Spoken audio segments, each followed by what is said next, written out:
What's up, everybody? We are here to talk to you guys about the latest Marvel project that is now on Disney Plus, the highly anticipated X-Men 97 animated series. I am one of your hosts. My name is Darian Scalamoni. I am joined this time by Michael Peniston. Hello, everybody. As well as Vinny Albano. Hello. We've been pumped for the show for a while. Now, the thing is, we all are coming into this understandably hesitant, knowing that the position that Marvel is in. They're in a weird spot. They have some hits, they have some misses over the last couple of years. It sounds like the boy who cried wolf when we say this over and over and over again. But the thing with X-Men 97 is that it's kind of going, it's a continuation of a classic animated show from the 90s that was just called X-Men the Animated Series, that I believe it was on Fox. It was like Saturday morning cartoons or whatever. So the first question I have for you guys before we dive into sort of the position they're in at Marvel, had either of you guys ever seen the original animated series? Because I had not.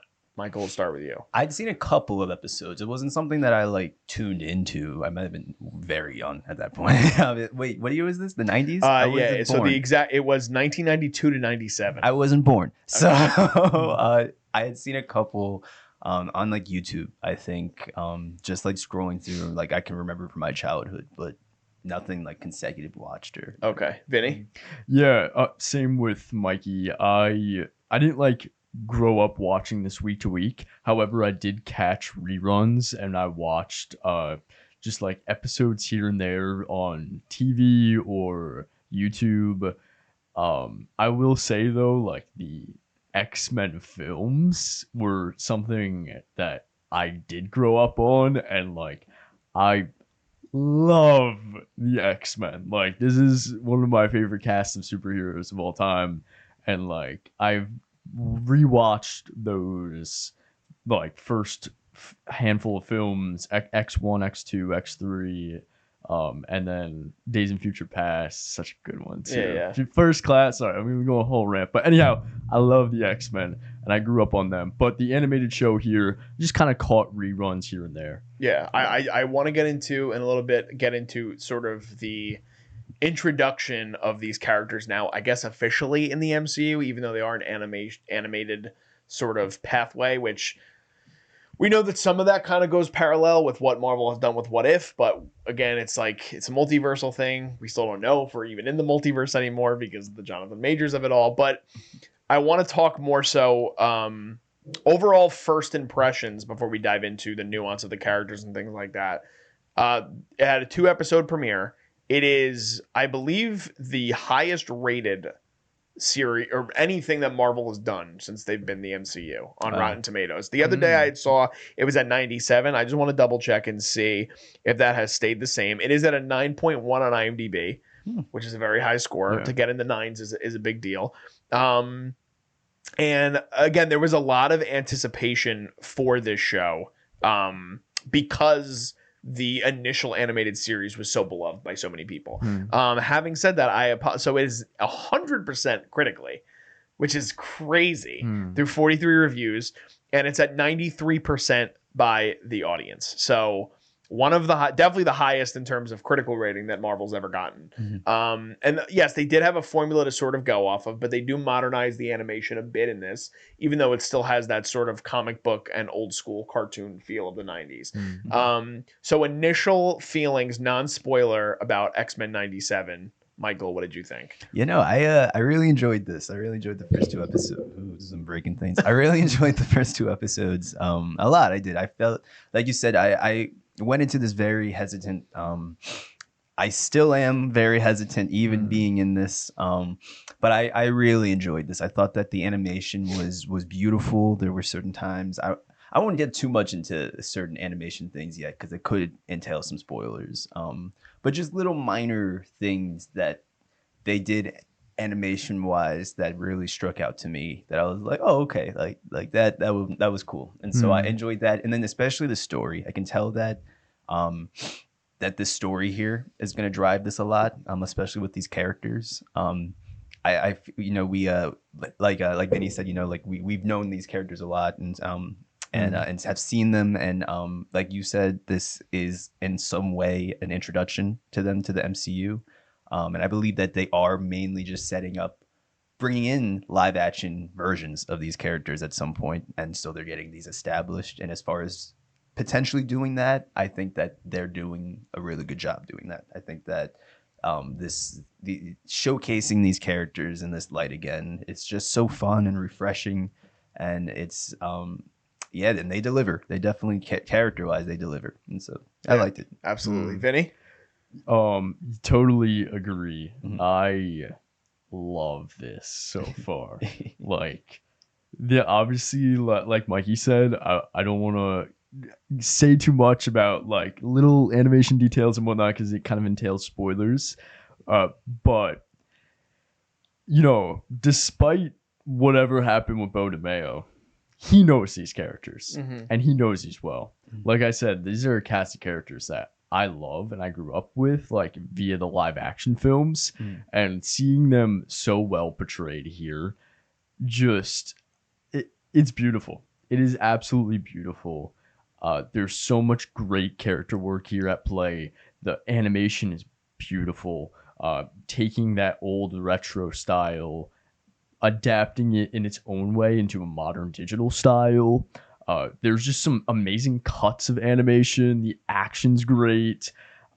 On top of that, the music is great. I know the Newton brothers, I believe, composed this, and it's great. It's great. I got emotional on both episodes. I was like, literally, like tears were forming, and I was like, oh, like it was like overwhelming. Like I'm already blown away. I am a little hesitant, like Mikey, like you said, hesitant moving forward because they still have big shoes to fill, and there's still so many more episodes ahead of us. But other than that, like what we saw in these first 2 episodes, I'm sold. I am sold. Yeah, I think I want to piggyback off what you said, that the adapting of these characters and having an authentic and fluid version of these characters carrying over from the initial animated show to now giving somewhat of an introduction to some of these maybe younger MCU. I mean, we're on the younger side, but people that maybe didn't grow up watching the live action X-Men, this might be their first exposure to it. And for that, I think that's really great, because that middle ground of X-Men, though I do agree, I like some of the X-Men live action stuff. I don't love all of it. It definitely has its low points. Oh, it definitely has its low points. Yeah, absolutely. But it has its high points. It does. It has It its does. great It does, highs. I yes. think Days of Future Past, like you talked about, is one. So I think Days of Future Past is unfortunately not in the same conversation as the Dark Knights, the Logans, the Endgames, the Infinity Wars, when it has the right to be. It does. And First Class, to me, is probably the most underrated comic book movie ever made. I also agree with It's that fantastic. statement. Yes. But then X-Men The Last Stand still exists, which we were talking about B movies actually before we started rolling. That's like a perfect example of like a comic book B movie, but it just shouldn't have been. Like they were coming off such a high with X2, and X-Men The Last Stand has a lot of problems. But the way that they portray these characters, and even some characters that we haven't seen on screen in a while, like I talked about before we started rolling, Gambit is one of my favorite comic book characters. Getting to see like a real authentic Cajun version of this character wearing like cut off tees and like being like a flirty like dude, like was exactly what I wanted to see from it. Rogue was portrayed perfectly in this. Storm, and I think I do love Wolverine as a character, but it's nice to see him not being oversaturated when so much of what was dependent on the X-Men was on the back of Hugh Jackman for so many years. Yeah. And that was something that I really appreciated about this show, because it's very much an ensemble, and you get a clear indication of every single character being important to the story as well as being important to the family.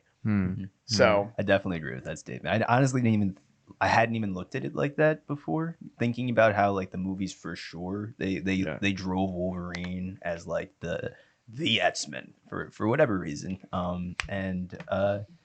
Yeah, it was refreshing. Now I'm thinking about it, not to have him be like the main spotlight. Like I felt like even like a character like Jubilee, like prior to this, I had no idea who Jubilee was, but like to see that she even had like the same amount of screen time at like as like the Wolverine, character yeah. as Wolverine. You know, I do appreciate that. Thank you for bringing that. And I Yeah. think that's also telling, unfortunately, Mhm. of sort of what happened after Days of Future Past, Mhm. where like they brought in Jubilee, I believe, was an X-Men Apocalypse, and Well, Jubilee is an original character that was I don't know if it was in X-Men Apocalypse, but I know that Jubilee like was never in the comics, like was made for the original 97 show. interesting. Yeah. Okay. Wow. Okay. Is that the case for what was the Morph. Is that it? No, not Morph. It was the. I felt bad. I thought it was The new Cage. at You're talking about first. the Bishop? Bishop. No, Bishop's yeah. in the comics, Hmm. right? Let me just look. I'm pretty sure Bishop's in the comics, but so Bishop is Yeah. also in Days of Future Past. He's played by I want to say Is he? it's Omar Sy. Oh wait, I do remember. Yeah, when Bishop. he comes back with he's like battling in the beginning sequence with Storm. Yes, he is in the comics. Yeah, okay, that's what I thought. But even so, like Jubilee, just because you brought her up, Mhm. Jubilee, they give a live action debut in Apocalypse, played by Lana Condor, Mhm. who then becomes huge with PS to All the Boys I've Ever Loved Before, or whatever it was called, Mhm. to All the Boys I Ever Loved Before on Netflix. And she doesn't get her due diligence. Like Cyclops is another character that I really like. Cyclops to me is like the Captain America of the X-Men. Hmm. Like that's kind of Oh, what yeah. he is and what he stands for, and you can kind of tell in his character too. And I think James Marsden is a brilliant casting choice for Cyclops, but he never gets enough to do because Mhm. they try to pivot so much towards Wolverine and Beast, and now we're already getting. So here's the first spoiler that I'm gonna say, and it has nothing to do with X-Men '97, but here's a spoiler. If you haven't seen the Marvels yet, click out of this video or jump ahead about 25 to 30 seconds. Okay. Gotta jump Everybody has been warned. I gotta okay? jump ahead myself. Okay.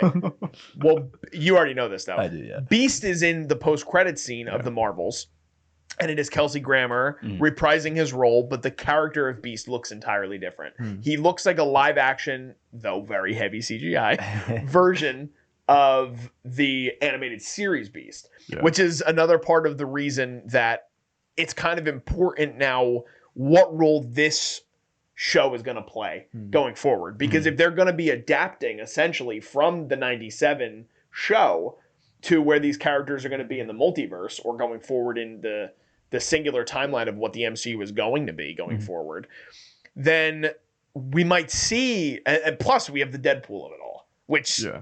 a lot of shit can happen in Deadpool versus Wolverine. But the ensemble part was something that definitely stood out to me. And I thought the voice work by everybody, which we can go into a little bit deeper, maybe you can expand on that too, Vinny.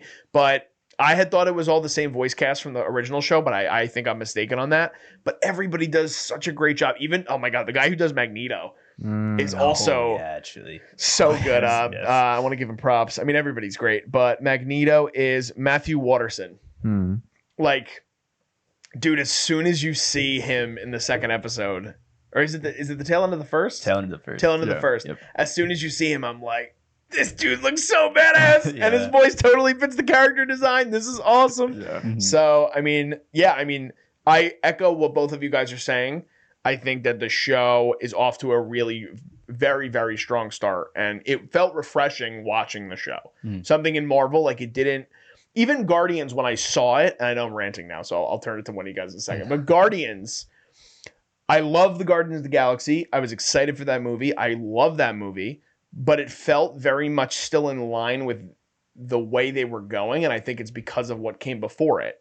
Hmm. Now, they're also coming off of the Marvels with X-Men, but the thing is that it's an entirely different medium, like going from live action to now animation, and the animation is so crisp and so fluid, and you can tell that there's real care being given to these characters. Mhm. And that's not to say that maybe there wasn't care for the previous films, but I think there was a lot more interference Yeah. that led to a lot of problems. And I don't think that happened with X-Men 97. Yeah. Rant over. Vinny, do you have anything? Yeah, I mean, totally agree with everything that you stated there. I think that just kind of piggybacking off of like what's been discussed, Cyclops, he thank you for sure. Like he is.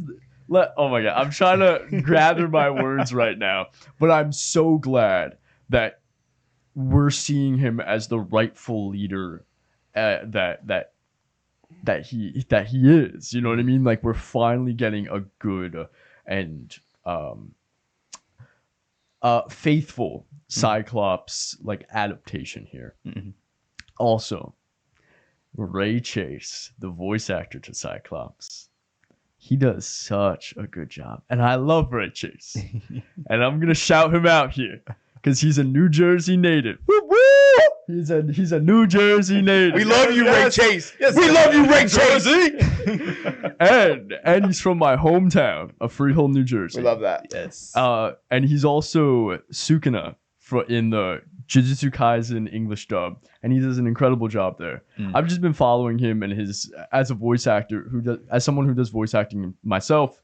I've been following him. He's definitely an inspiration of mine, and seeing his work here, he does a great job. And so, as well as the entire cast, Jennifer Hale as Jean Grey is also another standout for me. I think that she has so much emotion in her vocal performance.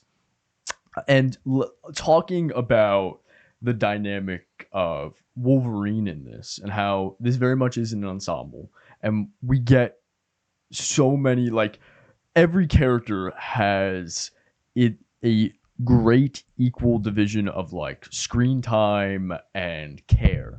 And like I mentioned, it really shows that Beau DeMayo understands these characters. You have great moments with Rogue, great moments with Gambit, and personally, one of my favorite moments with Logan Wolverine, who I can't go in as of right now, maybe later in the episode when we talk more into spoilers, but there is just such a heartfelt moment. And it's not even like, it's all just visual storytelling. It's never told to you. They're not trying to, spoon feed it to you, which also goes to show that this is very much a evolution, very much a stepping up from a more kid version of the original 97 show. So this is definitely more, obviously children can enjoy this, which is great, but also adults can appreciate the more mature storytelling,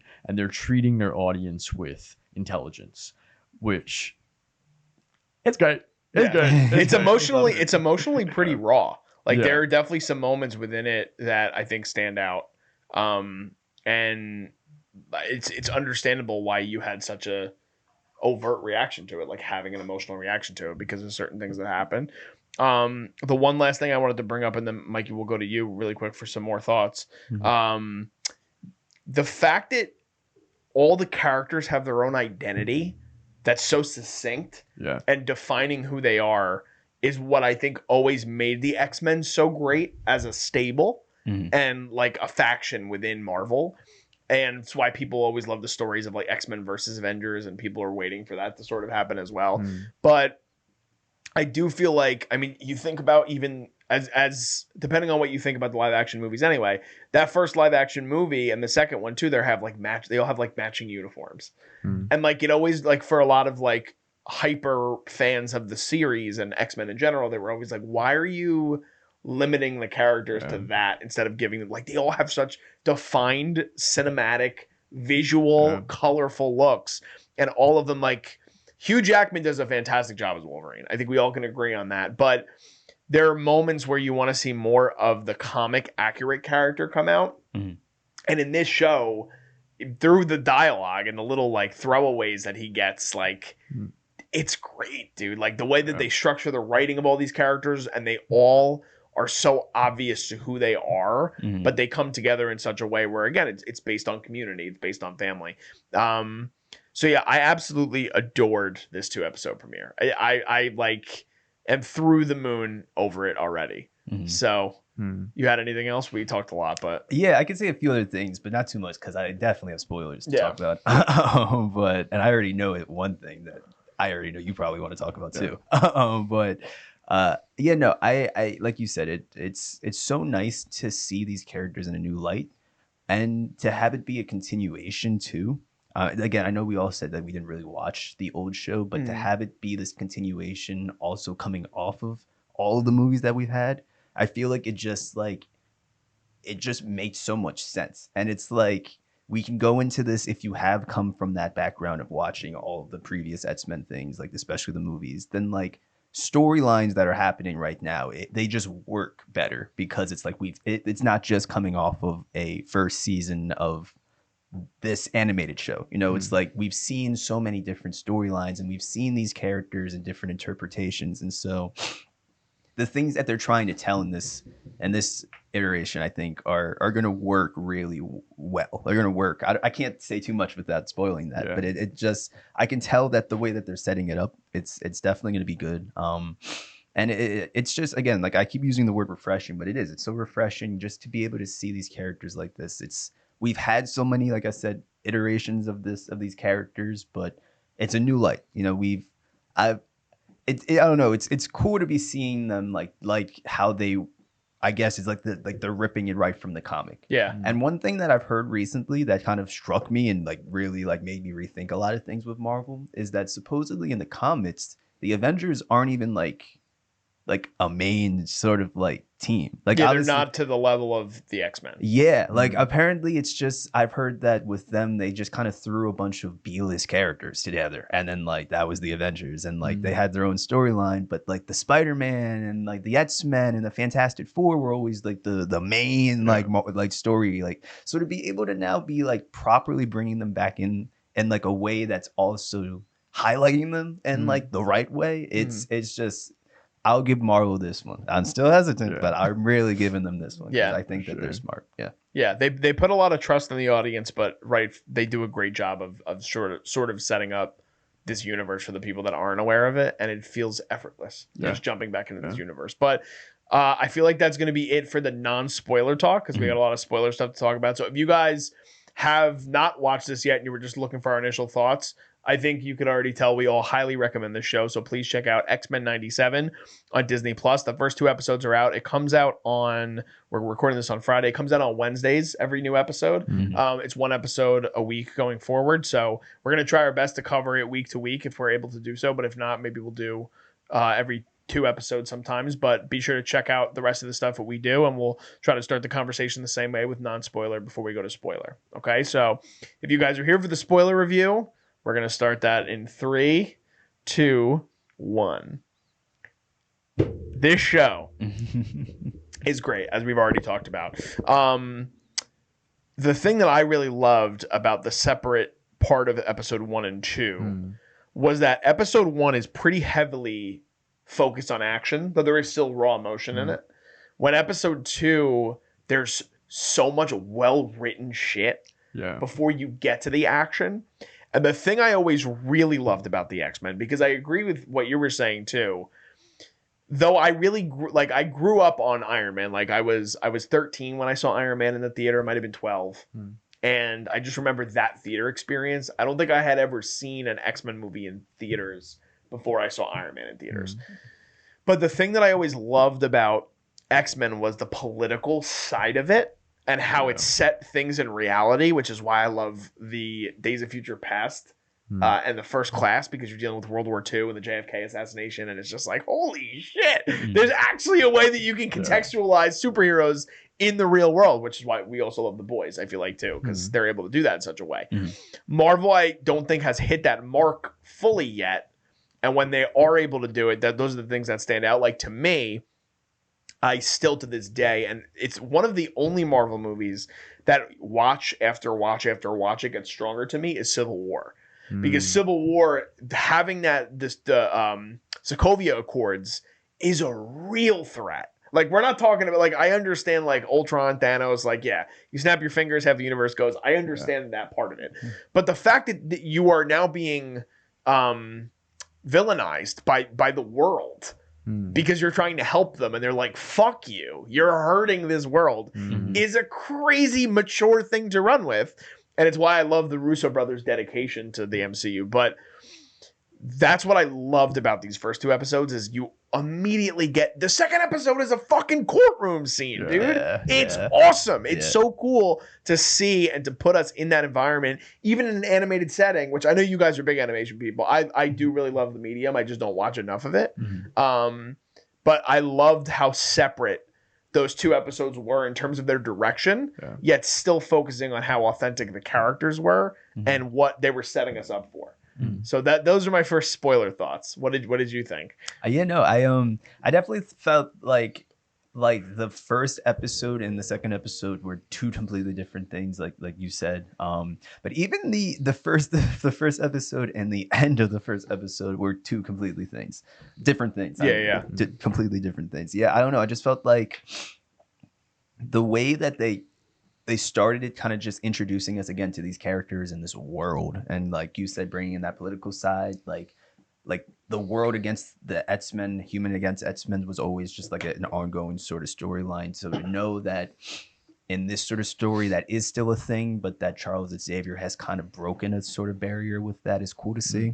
But then to have that ending of the first episode and kind of like completely just like, all right, we all know Magneto. We all know how crazy badass that guy is, but just crazy as well. And so, you know, it's one of those moments where you're like, you're kind of taken back. I think that was in the trailer, if I'm not mistaken, when you first see Magneto behind the desk. So I don't know if that was like new information, but it's still one of those moments where knowing him and seeing him, and again, knowing everything that we've seen with Magneto, and so that moment just hit like crazy. And then also just to know that this is a world where Charles Xavier isn't alive, you know, like that is a huge sort of story point, because that he, for almost every X-Men movie show before this, was always kind of like the glue holding a lot of them together. He's the patriarch. He is, yes. And so it's like to now see these characters in this light, knowing that they're moving entirely on their own actions. It's I don't know, it adds a different stake to the X-Men, and like it's like, I don't know, about having characters again like Cyclops, who I also really loved in the show. Now that we're saying spoilers, I could talk about it.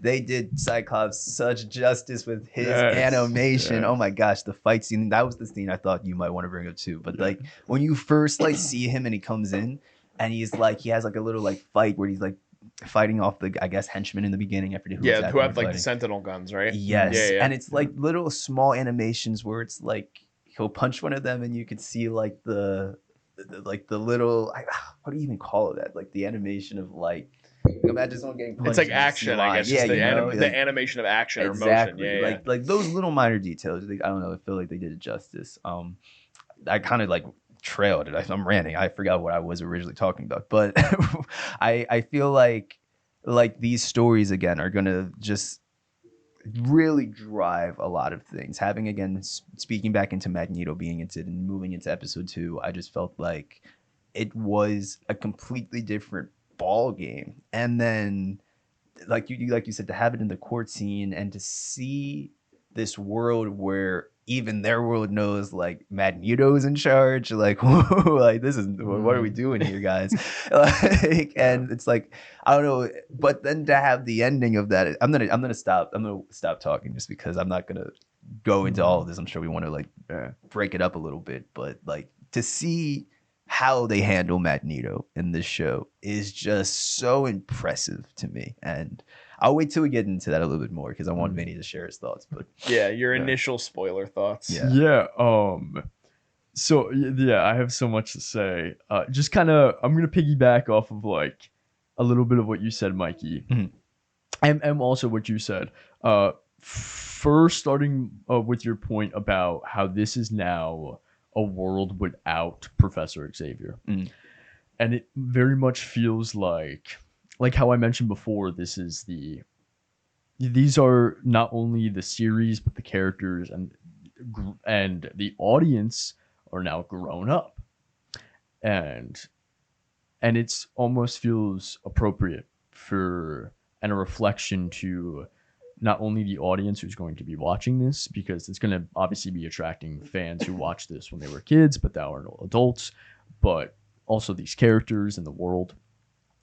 They don't have a parent anymore. You know what I mean? It's like they were kids, they were supervised, but now their parent is gone. So now they're out in their own and they have to establish their own independence, and I don't know, I might be reaching here, but it feels very, very appropriate, very mature. And also talking about the political aspect of it and why I love X-Men so much is that it feels so, the themes that they're expressing here is so, I feel deeply connected to them. And starting off with just the idea of the X-Men and Professor Xavier's school of gifted children is like, these are outcasts, these are people who are, they almost don't understand themselves, a lot of them, and they don't know their place in the world, and the world treats them like exactly so. But for them to find their own place in this, this gifted school, and on top of that, they're badass. It's very comforting, for audiences like myself, is like, you can find a place in these characters. And also, like, obviously now a lot of them, especially in this series, are grown up, but the X-Men, when they first arrived, were kids. They're kids coming into this gifted school of children. So as like a kid who could feel like an outcast at times, and seeing these characters be such badasses, it's very comforting. And now that I'm older, like, seeing them here and they're trying to establish their own independence, and Cyclops is taking that role as a leader now, kind of fulfilling that place of Professor Xavier.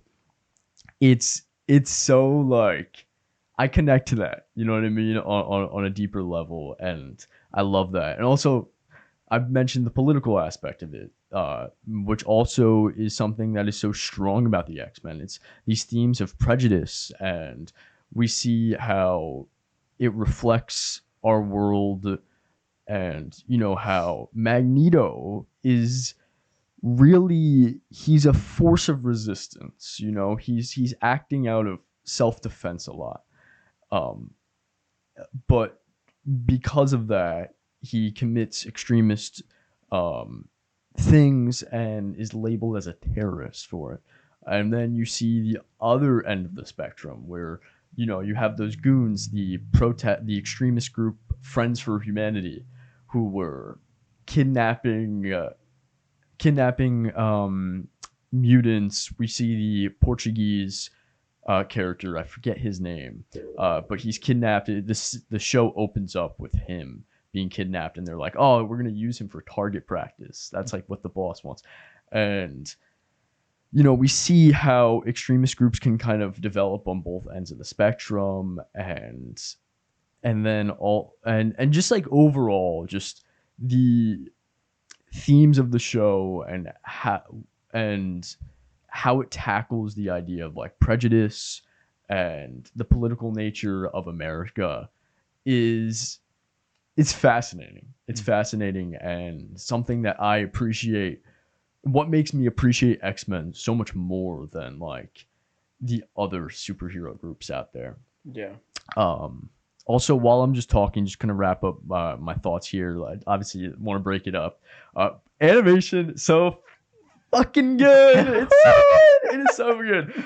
Mikey, when you were like, when Cyclops is fighting, I wanted to bring up when the Sentinel breaks their jet and they like are skydiving through the air. Incredible sequence. It's a remarkable sequence of animation. It is so good. Mm-hmm. And oh my god, the colors and the use of just like particles, and just also 3D space within 2D animation, beautiful.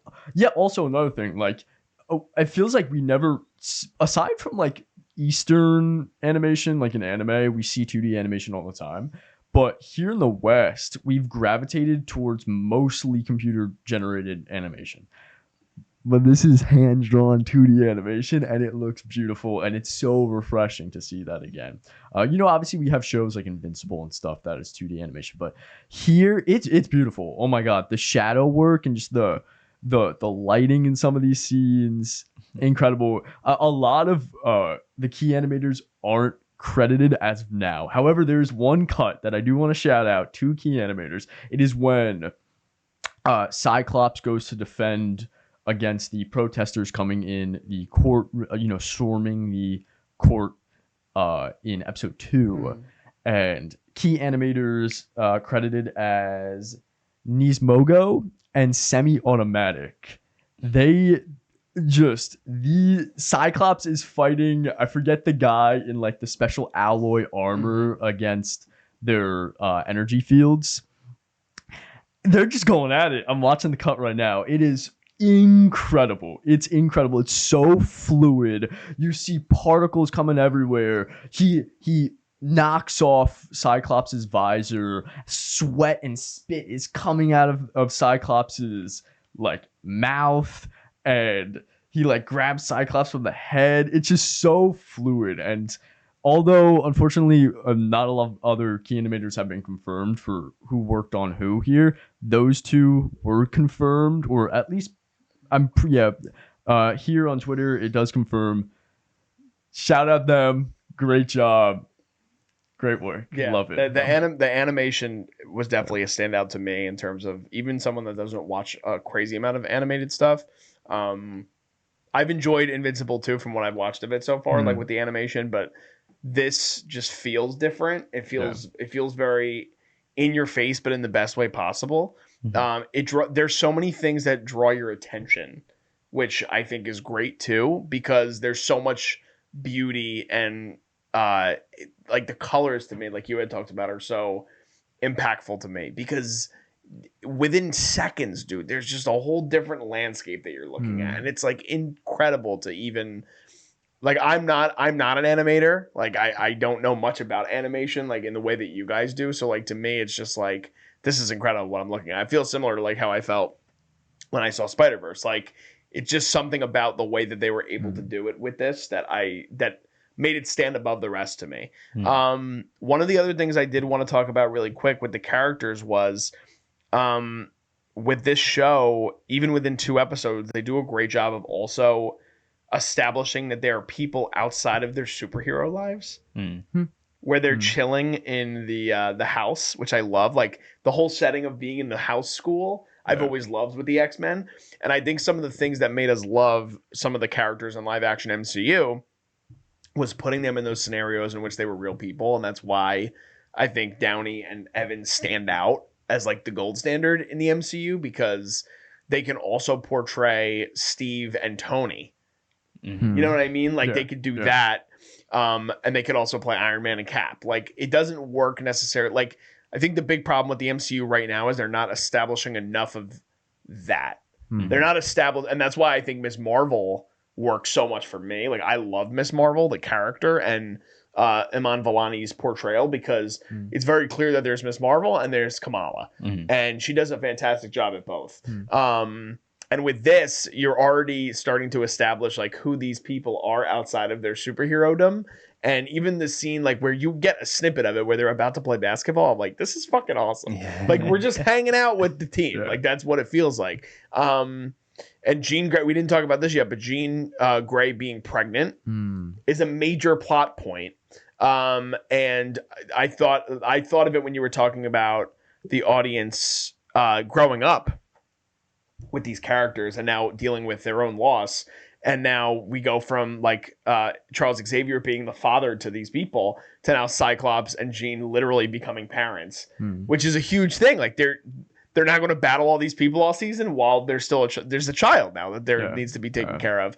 And at the tail end of episode 2, we get a major thing that happens, which was the first thing I brought up to you guys as soon as you came in, because I was like, this character is awesome. We haven't talked about her a lot, but Storm, I think, is a character that Halle Berry did justice to in terms of her portrayal, but it was similar to kind of how I felt about Marsden as Scott, where she didn't get as much screen time as she probably should have, especially as the series kind of went on. Mhm. And then when they started doing the prequel, like, I mean, Storm's not even in First Class, Yeah. right? Yeah. Storm doesn't come until Apocalypse. and Yeah. played by Alexandra Shipp, who I actually think is a good casting choice for Storm, but she doesn't really get a lot of screen time. They kind of just pivot and they're like, all right, well, everyone loves Quicksilver, like let's show more Evan Peters. Yeah. Which sucks because I do love Evan Peters as Quicksilver. That's kind of what they did. They just shoehorned Quicksilver in and they're like, let's make him like the second lead. And everyone's like, we don't need that. But Storm is such a strong presence off the bat in this show, and her visuals, animation wise, I think are incredible. There's another animated sequence too that I just thought of that we have to bring up. But kind of just finishing up the Storm thing, at the end of episode 2, this vigilante that's coming to try to assassinate Magneto, Storm jumps in the way, and she loses her powers. And she leaves the X-Men. Yeah. And I was like, no, dude, like, no. And obviously she's going to be in the show. But it's just like this, like, oh, like I loved even the glimpse that we got of her abilities and how cool and how unique all the powers of the X-Men are. Like very unique and very different than what we're accustomed to seeing. I just was like, it was like a gut punch to me. I was just like, no, anyone but Storm. Like literally anybody but Storm. Yeah. So that was a big thing for me. And again, like the first 2 episodes, I just thought, show is so good, man. Like there's so much to talk about with it, which I love. That's like how it should feel with Marvel, you know? And like the level of intricacy that they can get to makes this show stand out so much and feel so refreshing to us because regardless, yes, of Bo DeMeo's parting ways with Marvel or firing, however you want to categorize it or talk about it, it's obvious that he had a handle on these characters and his writing team had a real handle on these characters. Yeah. So I don't know. Well, I just talked a lot too. So. No, I agree. I feel like it's really cool. Again, I said it before numerous times, but like just again to be seeing these characters in the light that we're seeing them, like even like Jean, for example, like every time I've seen Jean, it's been like, hi, I'm Jean. Oh, now I'm Jean. You know what I'm saying? Dude. Like just it's like Jean, bipolar right? the character. You know what I'm saying? Right. Just let have her be like Jean for once, you know, and let's see that. And so, and like for all I know, they could still, I don't know like what this show will entail, but just that like these 2 episodes have her be in that sort of presence, and then again, like you said, to have that whole pregnancy storyline. I don't know if if that name struck out as far as being like an important character. It did. Nathan Summers. Who is Nathan Summers in the comics? There's a Nathan. I'll look it up. I'll look it up because I know it's somebody. I think there's a Nathan, but isn't it Reed's Fantastic Four? Isn't that like their son Nathan? I don't know if like. I'm not sure. I don't know. But it was really nice. Is this real? Is what real? I think Nathan is Cable. No way. That's crazy. Yeah, that's awesome. I love that. Wow. I love that. Which also might bring in because, you know, Beast was talking about time travel when I forget the kid's name, but like they were treating him in the nursery, and Beast was bringing up time travel. Oh yeah, well, and then for sure. Also we get that cliffhanger at the end of episode 2 where another Jean Grey just comes to the front door and is how like, did I forget about dude I actually forgot about that. That's how crazy enamored I am with this show that I forgot that that's how the second fucking episode That's ends. huge. Oh my god. So she might be from the future, you know, and that could also bring Cable because Cable is and that can future. actually that can kind of weave it into the MCU not only that in a more organic way. Not only that, but again, all of this is in some way or another setting up not only the future, I think, of bringing the X-Men into the MCU, but all of this is setting up Deadpool. Because if like you say that, then like obviously then there's another connection for people to go back and watch Deadpool and be like, oh snap, Cable, Deadpool too. You know what I'm saying? I think like having characters like Gambit appear in this, so that maybe then we could see Channing Tatum appear in Deadpool and be like, oh, so bad, dude. Gambit. I want it You know so bad. So like, Please. I feel like there are a lot of breadcrumbs that are being dropped even with just this show alone, and that will for sure affect the future of the MCU and bringing the X-Men in. But again, it's just really cool to see it. And I also really quick wanted to just kind of touch note on that whole Storms thing, just because it was really emotional. I feel like it Mm. was a cool way to display the true difference as far as being an X-Men and being a human, because now we're seeing an X-Men be stripped of that power, become human. And it's like the moment where it's like you kind of like like it's just like she's just like still face quiet, and it's like the camera's kind of zooming in, and like she has that moment, that realization that like shit, I am human now. Mm. Like that was just such a powerful moment. And so, and it's I feel like we're gonna get a lot of those, like you said, how this is like a grown-up approach to these characters. I think that we're gonna start to see grown-up reality hit them in like a way that is really, you know, relatable. And it was just really cool. And then also with that whole scene with Storm, I talked about it earlier in the episode, but just the reaction that Magneto had in terms of like standing up for her, and like that Yeah. whole, and like his little monologue to like the court, the judges, and like having them be in the air while I was doing that. Like I don't know, that all of this is just setting up like I feel like I haven't seen some badassery from the live action characters. It like you know what I'm it like saying? elevated everything. It Yes. put everything. That's what I thought was so great about this. Mhm. Is, and yes, granted, we haven't seen the original animated series in full, Yeah. but within 2 episodes, they make you fucking care so much. Yeah. Mhm. And it's a credit to everybody involved. It is, because it's like the perfect recipe for success. Yeah. What they did in these first 2 episodes. And every single moment, like Liz and I were talking on, this is not off topic, but like the last episode we just recorded was for a show, Apples Never Fall, on Peacock. And we're like, there are moments when you're watching that show where you want to pick up your phone, which is unfortunate. It's not like when you're watching at home, like you don't want that to be the reality. Dude, I want to like lock my phone away. Like I didn't look at my phone at all when I was watching these 2 episodes, because I was just locked into the characters and I was locked into the story. Mm. And like it made me want like an X-Men 97 movie on the big screen. Like it did, like immediately. Mhm. And I do think there is a really opportunistic ability here for Marvel to do the right thing by making this feel even bigger, by having it have an impact on the overall story. And I think that, and I, at the same time, I don't want them to shoehorn things, Mhm. because then you're setting yourself up for failure. Like when you try to make things connect just for the sake of making them connect, and then there's no through line, right? Like we talk about, like at the end of Shang-Chi, they have like the sister on like the throne, and it's like they will return, and it's like, yeah, well that was like in 2019. And like we're 5 years in and we haven't heard a single fucking thing about that character again. Yeah. So it's We like, haven't even seen Shang-Chi. you never saw it? No, I saw it, but I mean, like, we haven't seen the character. Oh no, the return. character has not been seen again since that movie. And the Yeah. sad thing is, I actually think that's one of the better movies since Endgame, like post Endgame. But you don't want to see that sort of happen with these sort of storylines. But the Deadpool, like, it's so unique now that, and Feige has been teasing it. Like he has been like, just wait for the X-Men. Just wait for the X-Men. Just wait for the X-Men. Mhm. And it is hard because you don't want to leverage so much of the grandiose nature of what the MCU is based on just these select group of characters, because the plan, you always want your fans to like most of your characters if you can. But you're definitely seeing a more astute direction in where they might want to go with the story. Like even when the spoiler, now we're in spoiler talk anyway, but Beast being in the Marvels, we joked about it. We're like, that might have been the best part of the Marvels. And it's a post-credit scene.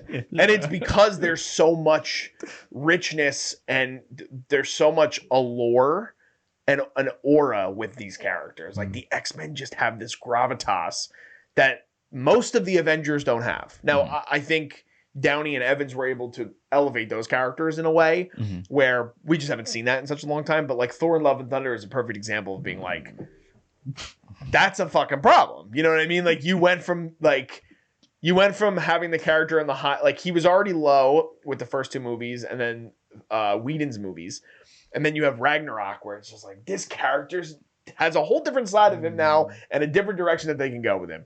And then they made him fat, and some people liked it, but it was mostly a throwaway gag. And then you do Love and Thunder, and the movie is tonally all over the fucking place.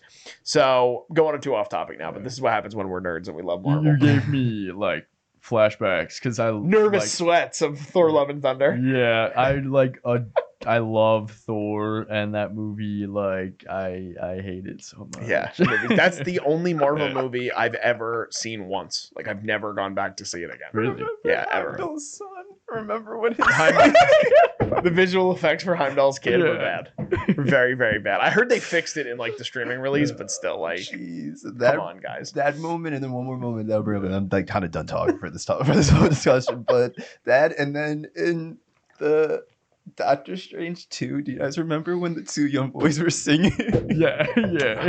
think. They were like, it was like Wanda like came and was putting him to bed, I think. Oh yeah. I remember sitting there watching that, like, oh brother, this shit's Dude, like, yeah, Doctor Strange is the opposite of Civil War for me, where the more I've seen it, the Yeah. less I've liked it. Yeah. I'm like, oh, this isn't what I wanted it to be. Yeah. It just isn't. It's not what they portrayed it as. But this isn't a Marvel dist on No, history. yeah. But X-Men 97 is fantastic. It is. And we could probably go on and talk about the first two episodes for like an additional another hour and a half, but we're going to get to talk about this week to week. So just wrapping it up from my own perspective, I think this is not only one of the best things that Marvel has done recently, but it's my favorite thing that I've seen this year so far. Now, we're early on in the year. We're only in March. Mhm. But to me, the 2-episode premiere of X-Men 97 elevated not only my expectations for the show, but it exceeded what I was expecting. Though I was expecting the show to be great, like, I thought the 2-episode premiere was amazing. So that's my internal wrap up. And I would, if I was giving it a score, the first 2 episodes, I would give it a 10 out of 10. I thought they were perfect. I don't think there were any problems. Do you guys have any wrap up thoughts? Not too much, honestly. Again, I love this direction. I think it's a solid start for 2024 in terms of Marvel. Hopefully it continues to stay this high. Yeah, I'm excited to see what they do with it. That's all I really have to say. Vinny? Yeah. I just wanted to say one more thing because I mentioned earlier how like this was literally like evoking a physical and emotional reaction for me. Like I had like tears forming in the corners of my eyes. The first episode was just so badass and so like, oh my god, I love this. Like when they're fighting the Sentinels and the animation is just great. Gambit supercharges Wolverine's claws. Like just the badassery of that was getting me emotional. And then the second episode, which really packs a punch. I mean, you guys already covered it. The whole dynamic with Storm. And then on top of that, the Magneto's speech, which is so powerful, and he's explaining to them like, hey, I'm a resistance. I'm doing this to help my people. But like I'm still trying to be a better person too. Like it's an incredible speech. And then on top of that, and I mentioned it before, Logan, Wolverine, very small moment, but in a moment that really hits hard for me because Jean Grey and my fellow short king Wolverine, I feel for him. He had a relationship with Jean Grey, and obviously that departed. And now seeing Jean Grey with peer of yours, and they have a kid now, and there's that shot of him just looking through the doorway, and he cares for her. Like we see that, and such a clever job on DeMayo's writing of having them be the two characters that stayed at home when the baby's coming. Yeah. And seeing Logan's reaction, that we get a really funny gag too, where like Jean is like, he's here, and then Wolverine's like, huh, where? Apocalypse? So she's like, good. she's like, no, the baby. But then Wolverine's rushing her to the hospital, and you see like he still really cares for her. And then in the hospital, he's looking through the doorway, and you just see like he's devastated inside, and he understands, but it's still hard to like separate what he once felt with a woman that he once loved, and then also such a nice little moment when towards the end of the episode when they're reading Storm's departure letter, and we have like a little montage of everyone. Great moment with Rogue and Magneto too, and Gambit overhears this, and Gambit is now, because they have a relationship, but then Rogue is Rogue's going rogue. yeah, dude. Rogue is going rogue. So then Gambit overhears this. That's gonna leave a mark. But and you have this incredible montage just showing all the incredible dynamics of these characters. But just continuing the Logan talk, Morph goes to be a friend, be a bro. And we see like Wolverine is being his edgy self, like in a tree, like posted up, like mourning, like, no, don't talk to me, sad boy hours of the night. And he's like Morph throws him like potato chips, and he's like, nope. And like then Morph is like, yeah, I got beer, and then transforms into Sabretooth, the character who Wolverine has also had previous. There was friendships, there's rivalry there with Sabretooth, and then they're like, he's like, you know what? Yeah, let's have a little rustle and tussle. Yeah, Which yeah. is so, it's just very perfect for the character of Wolverine. That's something that stood out to me that made me emotional, but there's also so many other great moments. Yeah, it is. Like I said, like we can honestly, we could talk about the 2-episode premiere probably for another hour. But Yeah. feel like we're off to a good start with the show.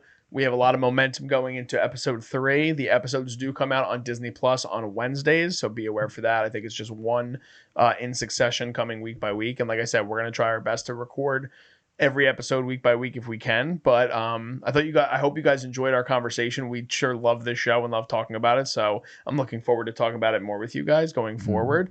If you guys don't already follow us on social media, please be sure to follow us. We're at Cinema Wave Media on Instagram, as well as on TikTok and Facebook and Threads. We're also at _Culture Wave Media on Instagram, and our other podcast at Jersey's Finest Pod is also on Instagram as well. If you guys can also subscribe to us, we are on the road to trying to get to 1,000 subscribers right now. We're getting there, but it's taking us a little bit more time. But we try our best to talk to you guys about everything that's hot and new in film and television and entertainment. Starting to do some more news coverage for you guys. We're covering a lot of television, anime, all that kind of stuff. So be sure to tune in. You guys can subscribe to us. We are Culture Wave, and give this video a like if you can, and comment your thoughts on what you guys thought for the first 2 episodes of X-Men 97 on Disney Plus. Just signing off. I am Darian Scalamoni. I'm Mikey Peniston. And I'm Vinny Albano. And we'll see you guys next time. This is The Culture.